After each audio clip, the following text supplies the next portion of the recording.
కంచం. కంచం ఏంటి ఎంత ఉంది? ఫుడ్. ఇదేంటి ఇంత పెట్టారు? తింటే తరిగిపోతులే తిను. ఇంత ఫుడ్ ఎవడైనా తింటాడా? ఈయన కూడా తినలేడు. ఏంటి సార్ ఇది? సగం తీసేయమని చెప్పండి సార్. రేయ్ జిలేబీ, నేనెవడికైనా ఇష్టంగా ఫుడ్ పెడతా. నేనెంత పెడితే అంత తినాలి. ఏది పెడితే అది తినాలి. ఎలా పడితే అలా తినాలి.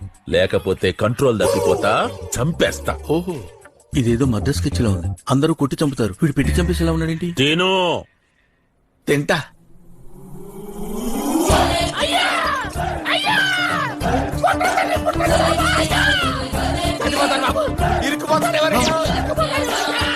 బాడీలో ఉన్న పార్ట్స్ అన్ని ఫుడ్ తో నిండిపోయాయి. ఇంత ఫుడ్ ఎలా తిన్నావయ్యా? నేను తినలేదు సార్, కుక్కారు. ఇంతేలా కుక్కుతారయ్యా? అసలు జరిగిందని చెప్పు. చెయ్యి తీరా. ఇదేమన్నా టీపై అనుకున్నావు? చెయ్యేస్తావు రానా? సర్లే ఇప్పుడు